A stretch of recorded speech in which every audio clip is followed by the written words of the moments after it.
Good morning. Today we are going to study the topic conversion of galvanometer into ammeter and voltmeter. तो अभी हम पहली heading consider कर रहे हैं गैल्वोमीटर का अमीटर में कन्वर्जन। तो पहली बात तो हम जानते हैं कि गैल्वोमीटर क्या होता है। गैल्वोमीटर एक डिवाइस है जो करंट को डिटेक्ट करने का काम करती है, और अगर हमारे सर्किट में बहुत ही स्मॉल करंट फ्लो हो रही है तो ये उस करंट को मेज़र करके भी आपको बता सकती है। लेकिन जब सर्किट में लार्ज करंट फ्लो हो रही है तब क्या होगा? तो गैल्वोमीटर को हम एज अ मीटर यूज़ नहीं कर पाएंगे। क्यों नहीं कर पाएंगे? क्योंकि गैल्वोमीटर हमारी एक बहुत ही ज़्यादा सेंसिटिव डिवाइस है जो स्मॉल करंट के लिए भी लार्ज डिफ्लेक्शन देने को तैयार है। तो अगर लार्ज डिफ्लेक्शन दे रही है स्मॉल करंट के लिए, या हम कह दें कि अगर ये गैल्वोमीटर का पॉइंटर दिया रीडिंग्स दी हुई हैं, डिविजन्स दिए हुए हैं और ये गैल्वोमीटर के पॉइंटर है, यहाँ तक केवल गैल्वोमीटर रीड कर सकता है। लेकिन ये स्मॉल करंट में ये यहाँ तक पहुँच गया, अगर लार्ज करंट हम फ्लो कराएंगे सर्किट में तो ये पॉइंटर के इधर जाएगा और इधर तो कोई रीडिंग ही नहीं है। तो बेसिकली हम करंट को मेज़र ही नहीं कर सकते हैं अगर सर्किट में लार्ज करंट फ्लो हो रही है। एक तो ये कॉज हो गया कि हम गैल्वोमीटर को सच एज अमीटर क्यों नहीं यूज़ करते हैं। दूसरा, गैल्वोमीटर वायर से बना हुआ है।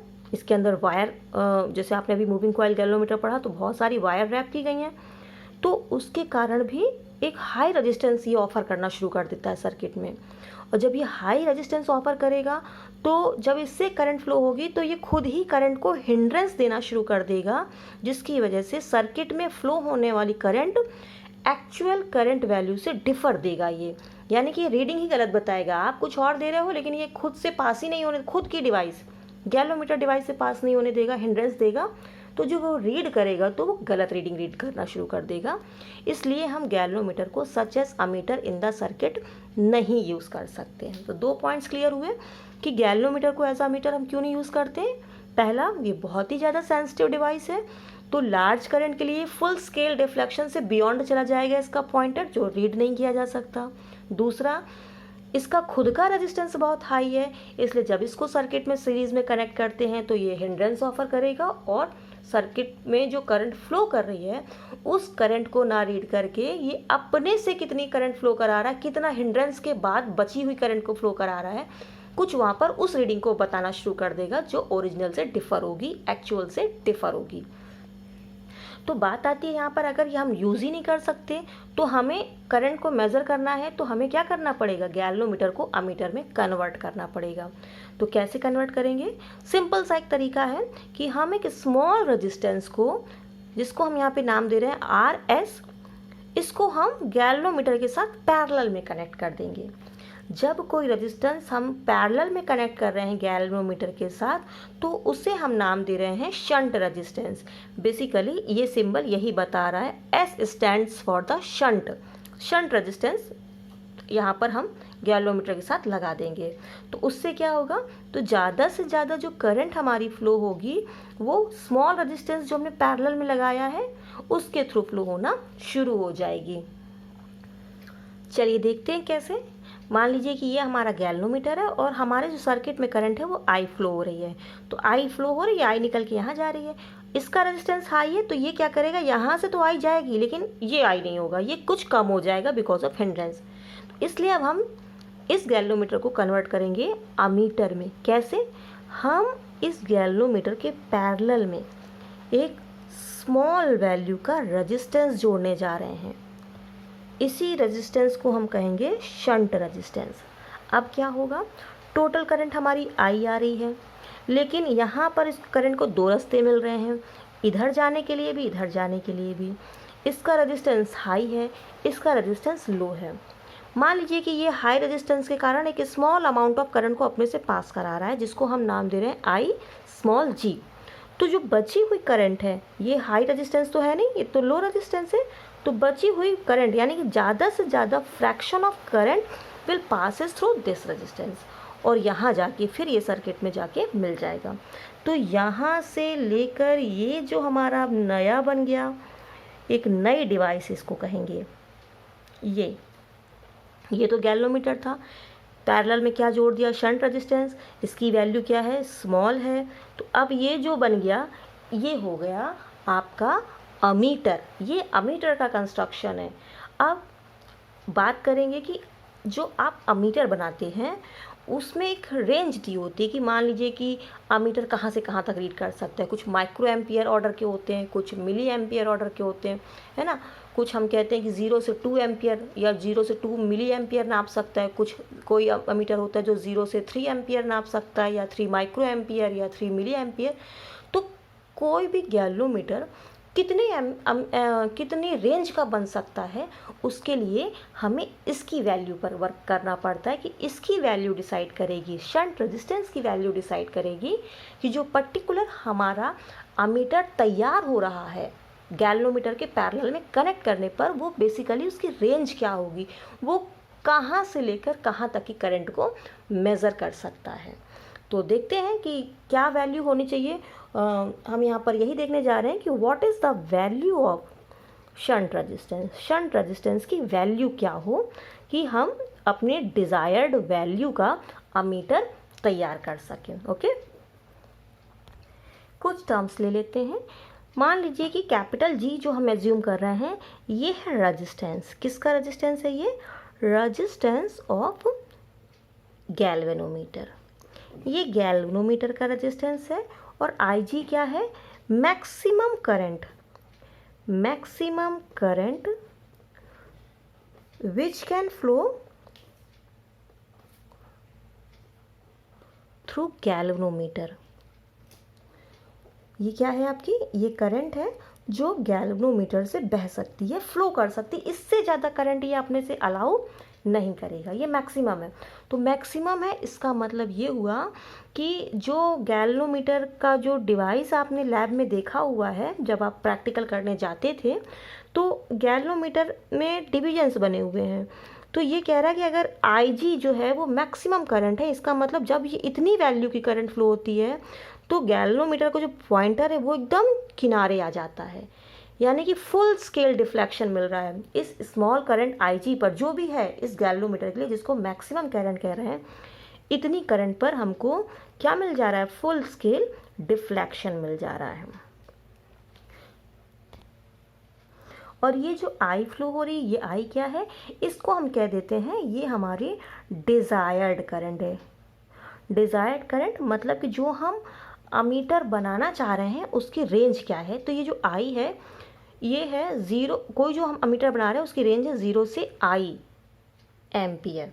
ये इस अमीटर का रेंज होगा, यानी कि यहाँ से जो करंट फ्लो हो रही है ये बेसिकली मैक्सिमम करंट है जो अमीटर के लिए मैक्सिमम का काम करेगी, बनने वाले अमीटर की रेंज को बताएगी।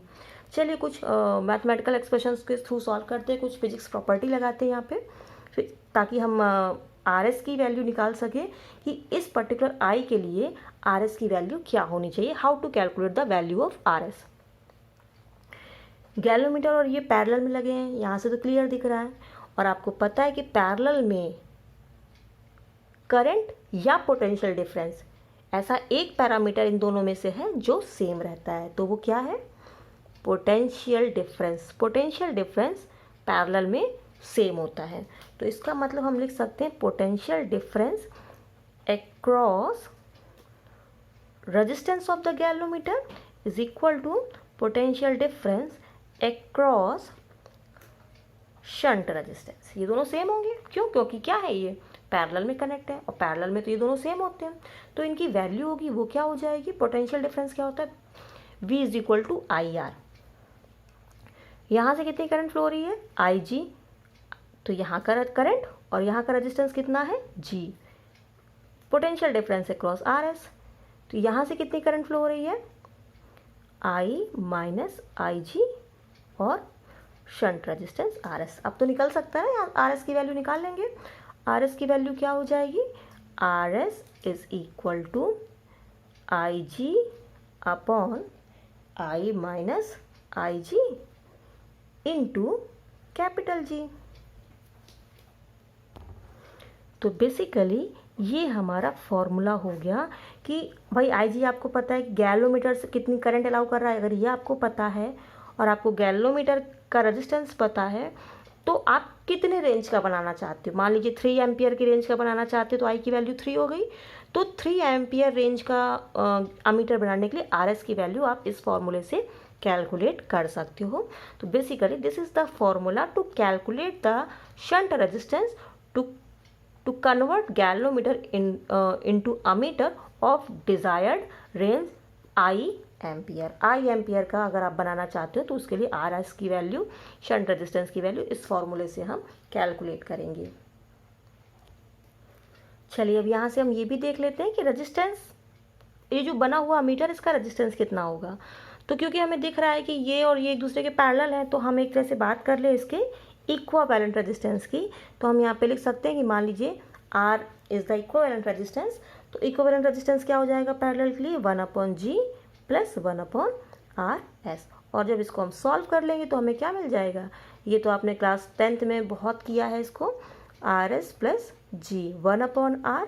और हम कह दें कि R यानी कि इक्विवेलेंट रेजिस्टेंस या resistance of the ammeter is equal to the resistance of galvanometer, resistance of shunt resistance upon galvanometer resistance plus shunt resistance. ये आपका क्या हो गया, this is the formula to calculate the resistance of the ammeter. Now let us start new topic, conversion of galvanometer into voltmeter.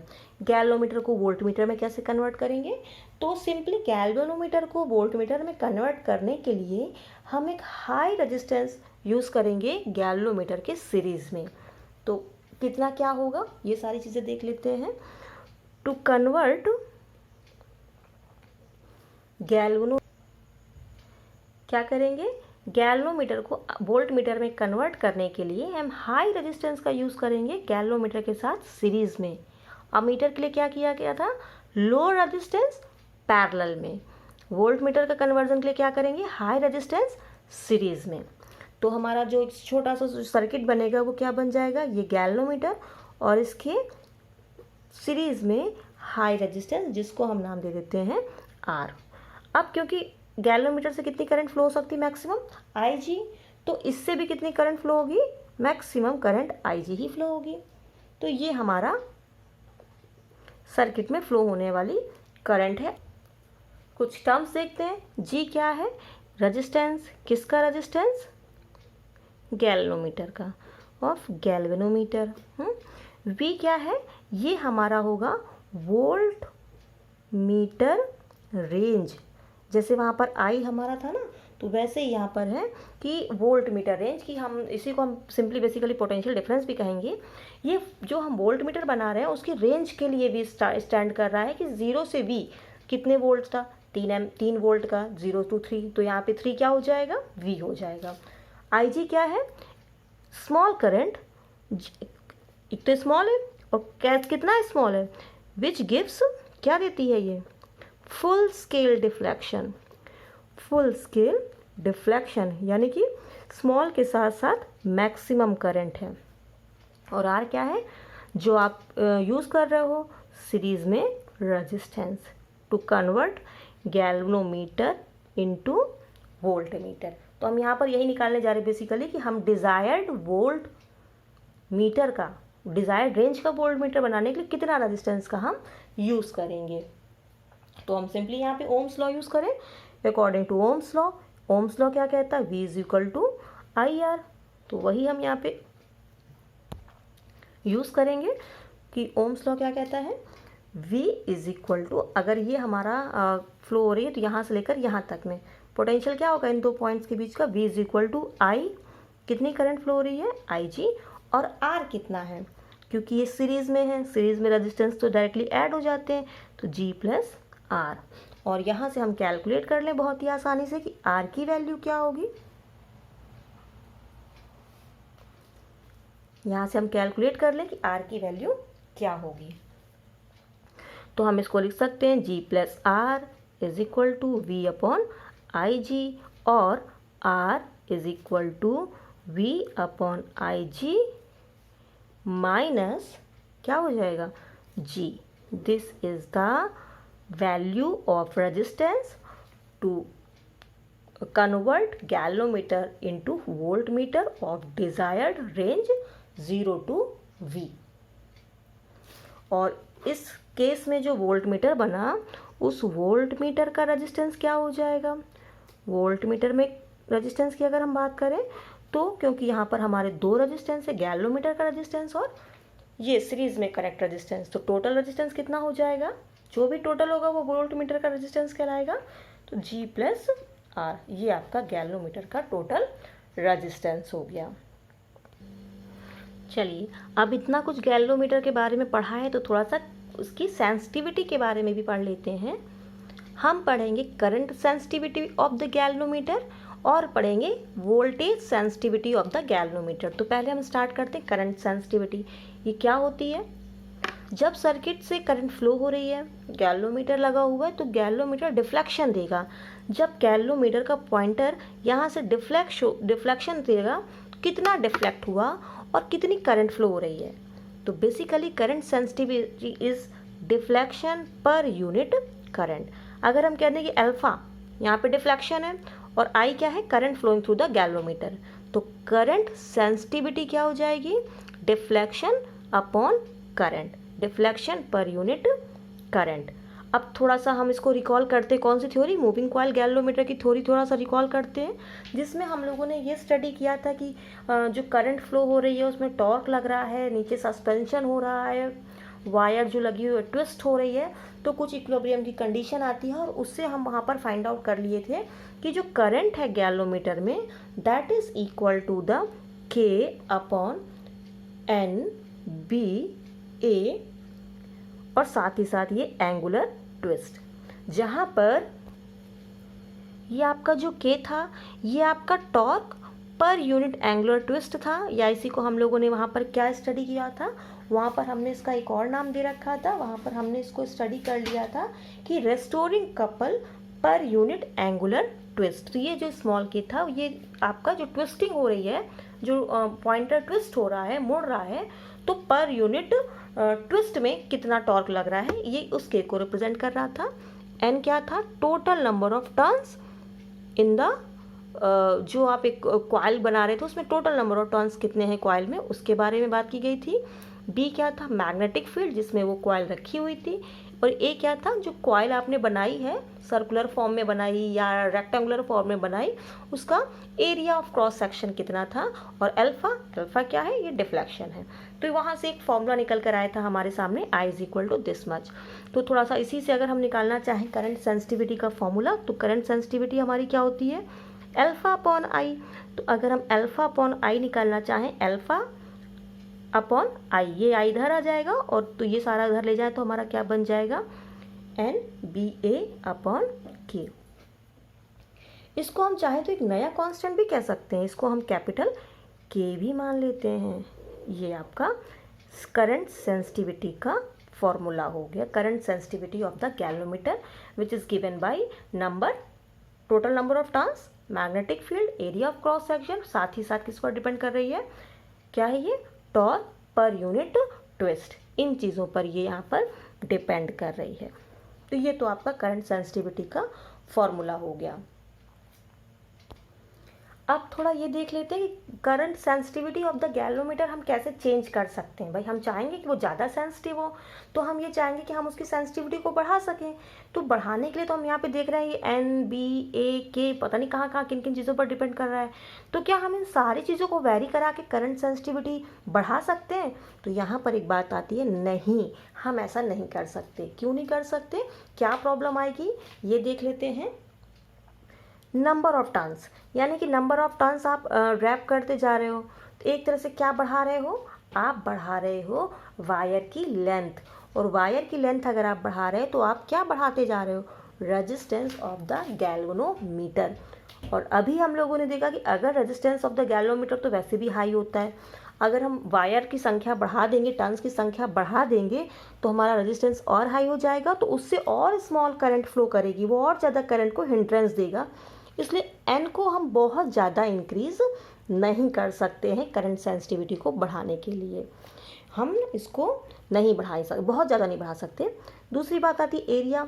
Area का मतलब अगर हमारी ये कॉइल है तो कॉइल का एरिया ये हो गया, अगर हम और बड़ा कर दे तो हमारी कॉइल का एरिया और बड़ा हो गया। तो हमने जब कॉइल का एरिया बड़ा किया तो ऐसे ही तो बड़ा किया, ये छोटी वायर यूज़ की, यहाँ पे वायर की लेंथ को बड़ा करना पड़ा। यानी कि क्रॉस सेक्शनल एरिया बढ़ाने से भी कहीं ना कहीं हम वायर की लेंथ ही बढ़ा रहे हैं। इट मीन्स कहीं ना कहीं हम रेजिस्टेंस ही बढ़ा रहे हैं जो करंट को हिंड्रेंस देगा। इसलिए एन और ए ये दोनों टर्म कांट बी इंक्रीज्ड, इनको हम बहुत ज़्यादा इंक्रीज नहीं कर सकते हैं, बहुत can't be increased much as they offer या एज दे विल इंक्रीज। क्या इंक्रीज कर देंगे? Length of wire and hence resistance of the galvanometer, resistance of galvanometer. इसलिए हम इसको इन दो टर्म्स को बहुत ज़्यादा नहीं बढ़ा सकते, क्योंकि रेजिस्टेंस बढ़ेगा तो ऑटोमेटिकली फ्लो होने वाली करंट भी क्या हो जाएगी? कम होना शुरू हो जाएगी। इसलिए हम इनको ज़्यादा इस पर काम नहीं करा सकते। तो बचता क्या है आपका? मैग्नेटिक फील्ड, यानी कि हम इसको इंक्रीज़ कर सकते हैं। जो हमारी कॉइल है, अगर हम उस कॉइल को एक हाई मैग्नेटिक फील्ड में रख दें तो हम उसकी करंट सेंसिटिविटी को बढ़ा सकते हैं।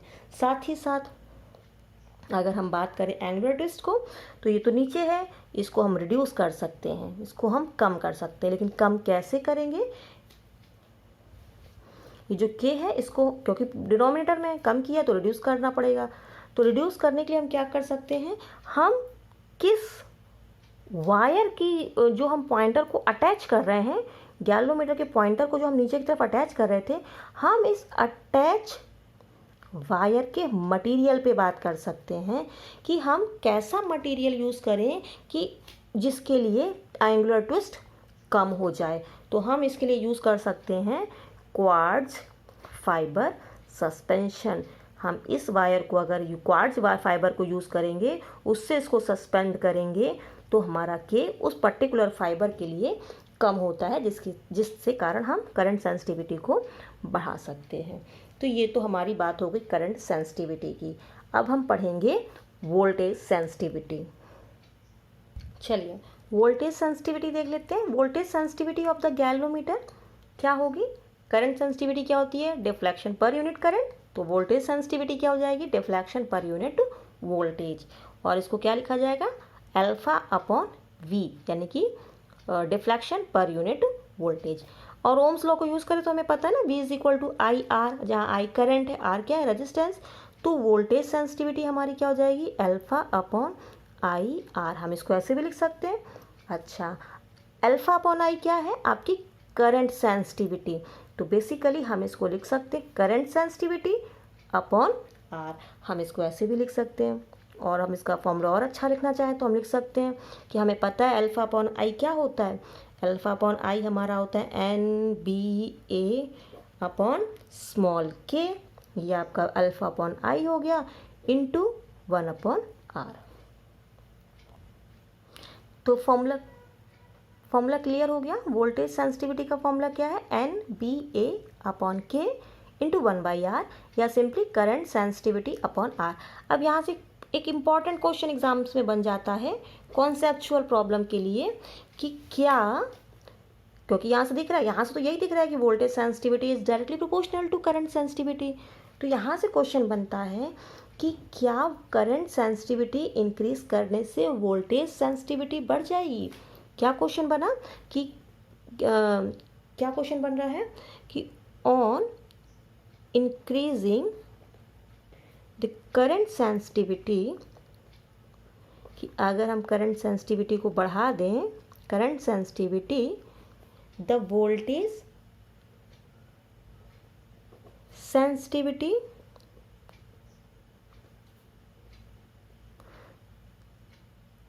VIT sensitivity always increases. क्या करंट सेंसिटिविटी को हमेशा बढ़ाने से वोल्टेज सेंसिटिविटी हमेशा इंक्रीज होगी? तो आंसर है, क्या होगा आंसर? आंसर देखने से तो यही लग रहा कि होगा, हाँ होगा, लेकिन आंसर है नो। अब आती है बात नो, तो क्यों नो, क्यों नहीं हुआ ऐसा, ये बताते हैं। इसे हम समझ सकते हैं एक एग्जाम्पल के थ्रू। एग्जाम्पल के थ्रू कैसे समझेंगे?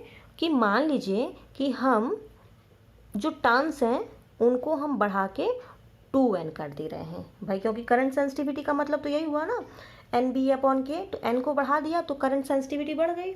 तो हम यहाँ पर देख लेंगे अगर हम n को 2n कर देते हैं तो हमारी करंट सेंसिटिविटी, देन जो हमारी करंट सेंसिटिविटी है जिसका फॉर्मूला है NBA/K, ये तो 2n की वजह से क्या हो जाएगी, ये हो जाएगी नई करंट सेंसिटिविटी, लिखते हैं इसको C डैश करके, और ये इसकी जगह 2n हो जाएगा, तो यानी कि पुरानी वाली की ट्वाइस हो गई, ये तो दुगना हो गई। यानी कि करंट सेंसिटिविटी तो हमने यहाँ पे बढ़ा दी। कैसे बढ़ा दी? नंबर ऑफ टर्न्स को डबल करके। नाउ इस पर क्या असर पड़ा? वोल्टेज सेंसिटिविटी पर। तो वोल्टेज सेंसिटिविटी का फॉर्मूला क्या है?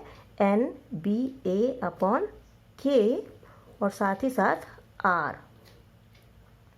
तो जब हमने n को बढ़ाया तो 2n हो गया, BA/k। अब ये R क्या होता है? What is the formula of R? R तो आपने पढ़ रखा है कि रेजिस्टेंस क्या होता है, ρL/A, यही तो होता है फॉर्मूला। तो इसका मतलब कि अगर हमने नंबर ऑफ टर्न्स बढ़ा दिए तो इसका मतलब हमने लेंथ को बढ़ा दिया। अगर पहले n टर्न्स थे, अब 2n हो गए, तो लेंथ भी कितनी हो गई? दुगनी हो गई ना भाई। अगर मान लीजिए कि इतनी लेंथ में हमारे 4 टर्न हो रहे हैं, तो अगर हमें 8 टर्न करना है तो हमें इतनी ही लेंथ और चाहिए, यानी कि लेंथ भी डबल करनी पड़ेगी। तो इसका मतलब कि जब हम रेजिस्टेंस की बात करेंगे तो जब हमने नंबर ऑफ टर्न्स को बढ़ाया तो हमारा रेजिस्टेंस भी बढ़ गया। और कितना बढ़ा?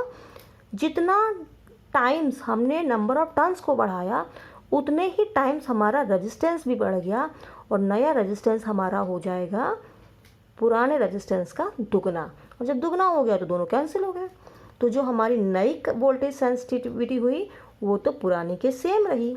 यहाँ पे देखिए करंट सेंसिटिविटी तो बढ़ गई, ये तो इंक्रीज हो गई, लेकिन ये क्या रही?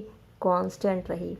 तो यहाँ से हमें हमारा आंसर मिल जा रहा है कि क्या करंट सेंसिटिविटी इंक्रीज करने से वोल्टेज सेंसिटिविटी बढ़ती है? तो आंसर है बढ़ती तो है, लेकिन हमेशा नहीं बढ़ती। हमेशा कब नहीं बढ़ती? अगर हम करंट सेंसिटिविटी बढ़ाने के लिए नंबर ऑफ टर्न्स को बढ़ा रहे हैं या एरिया को बढ़ा रहे हैं, तो हम कहेंगे कि उस केस में करंट सेंसिटिविटी तो बढ़ जाएगी लेकिन वोल्टेज सेंसिटिविटी नहीं बढ़ेगी। हाँ, अगर हम करंट सेंसिटिविटी को बढ़ाने के लिए मैग्नेटिक फील्ड को बढ़ाते हैं, तो जब मैग्नेटिक फील्ड को बढ़ाएंगे तो हमारी वोल्टेज सेंसिटिविटी भी बढ़ जाएगी। करंट सेंसिटिविटी को बढ़ाने से वोल्टेज सेंसिटिविटी बढ़ जाएगी अगर हम मैग्नेटिक फील्ड को चेंज करते हैं। लेकिन अगर हम करंट सेंसिटिविटी को बदलने के लिए या बढ़ाने के लिए n और a की वैल्यू चेंज करते हैं तो वोल्टेज सेंसिटिविटी हमारा करंट सेंसिटिविटी के हिसाब से चेंज नहीं होगा। ये बहुत ही एक तरह से कहा जाए इस टॉपिक का इम्पॉर्टेंट कॉन्सेप्चुअल क्वेश्चन है, ये अक्सर एग्जाम में पूछ लिया जाता है। इसी के साथ हमारे इस चैप्टर के मूविंग चार्जेस एंड मैग्नेटिज्म के सारे टॉपिक्स कवर हो गए हैं। रिसेंटली इस साल का जो सिलेबस आया है उसमें साइक्लोट्रॉन हेडिंग आपके इस चैप्टर से रिमूव कर दी गई है फॉर दिस सेशन। तो बाकी सारे टॉपिक्स हम लोगों ने कवर कर लिए हैं। Now we will move for the exercise, numerical exercise on the next turn. Thank you.